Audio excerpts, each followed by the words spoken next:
Hi, friends. This is Miss Benson, and I wanted to share with you my favorite book of all time.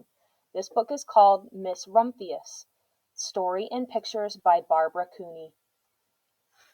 My first grade teacher read me this book, and I have loved it ever since. The Lupin Lady lives in a small house overlooking the sea. In between the rocks around her house grow blue and purple and rose-colored flowers. The Lupin Lady is little and old, but she has not always been that way. I know. She is my great aunt, and she told me so. Once upon a time, she was a little girl named Alice who lived in a city by the sea. From the front stoop she could see the wharves and the bristling masts of tall ships. Many years ago her grandfather had come to America on a large sailing ship. Now he worked in the shop at the bottom of the house, making figureheads for the prows of ships, and carving Indians out of wood to put in front of cigar stores. For Alice's grandfather was an artist. He painted pictures, too, of sailing ships and places across the sea. When he was very busy, Alice helped him and put in the sky. In the evening Alice sat on her grandfather's knee and listened to his stories of faraway places. When he had finished, Alice would say, "When I grow up, I too will go to faraway places, and when I grow old, I too will live by the sea." "That is all very well, little Alice," her grandfather said, "but there is a third thing you must do." "What is that?" asked Alice. "You must do something to make the world more beautiful," said her grandfather. "All right," said Alice, but she did not know what that could be. In the meantime, Alice got up and washed her face and ate porridge for breakfast. She went to school and came home and did her homework, and pretty soon she was grown up. Then my great Aunt Alice set out to do the 3 things she had told her grandfather she was going to do. She left home and went to live in another city far from the sea and the salt air. There she worked in a library, dusting books and keeping them from getting mixed up, and helping people find the ones they wanted. Some of the books told her about faraway places. People called her Miss Rumphius now. Sometimes she went to the conservatory in the middle of the park. When she stepped inside on a wintry day, the warm, moist air wrapped itself around her, and the sweet smell of jasmine filled her nose. "This is almost like a tropical isle," said Miss Rumphius, "but not quite." So Miss Rumphius went to a real tropical island, where people kept cockatoos and monkeys as pets. She walked on long beaches, picking up beautiful shells. One day she met the Baparaja, king of a fishing village. "You must be tired," he said. "Come into my house and rest." So Miss Rumphius went in and met the Baparaja's wife. The Baparaja himself fetched a green coconut and cut a slice off the top so that Miss Rumphius could drink the coconut water inside. Before she left, the Baparaja gave her a beautiful mother-of-pearl shell, on which he had painted a bird of paradise, and the words, "You will always remain in my heart." "You will always remain in mine, too," said Miss Rumphius. My great aunt, Miss Alice Rumphius, climbed tall mountains where the snow never melted. She went through jungles and across deserts. She saw lions playing and kangaroos jumping, and everywhere she made friends she would never forget.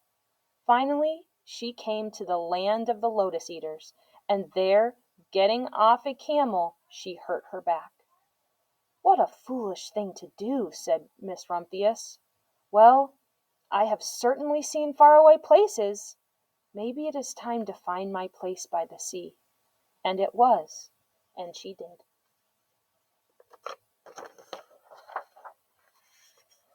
From the porch of her new house, Miss Rumphius watched the sun come up.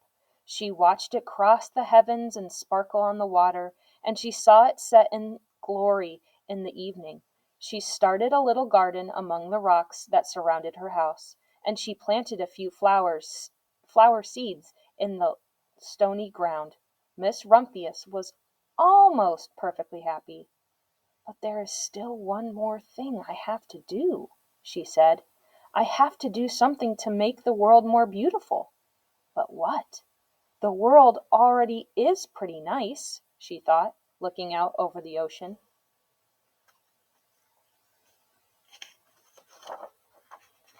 The next spring Miss Rumphius was not very well. Her back was bothering her again, and she had to stay in bed most of the time. The flowers she had planted the summer before had come up and bloomed in spite of the stony ground. She could see them from her bedroom window, blue and purple and rose-colored. "Lupins," said Miss Rumphius with satisfaction. "I have always loved lupins the best.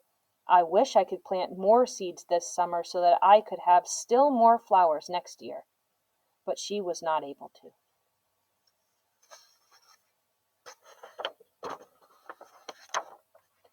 After a hard winter, spring came. Miss Rumphius was feeling much better. Now she could take walks again.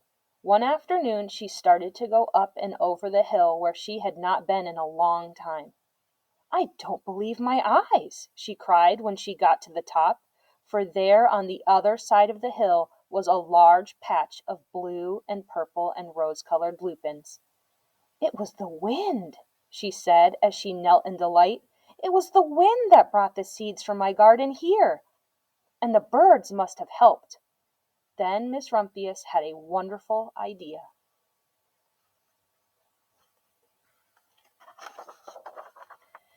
She hurried home and got out her seed catalogues. She sent off to the very best seed house for 5 bushels of lupin seed. All that summer Miss Rumphius, her pockets full of seeds, wandered over the fields and headlands, sowing lupins. She scattered seeds along the highways and down the country lanes. She flung handfuls of them around the schoolhouse and back of the church.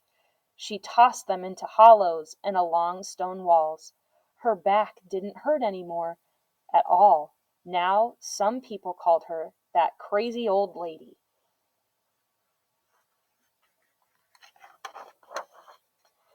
The next spring there were lupins everywhere.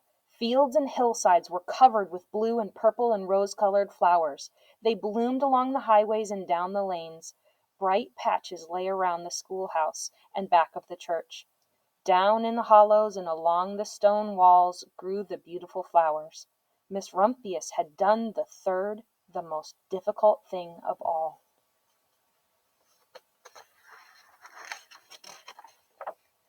My great-aunt Alice, Miss Rumphius, is very old now. Her hair is very white. Every year there are more and more lupins. Now they call her the Lupin Lady. Sometimes my friends stand with me outside her gate, curious to see the old, old lady who planted the fields of lupins. When she invites us in, they come slowly. They think she is the oldest woman in the world. Often she tells us stories of faraway places.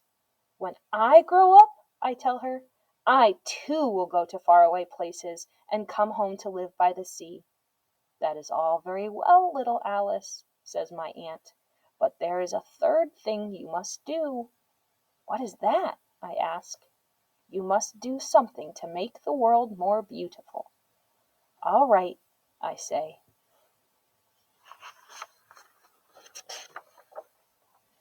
But I do not know yet what that can be.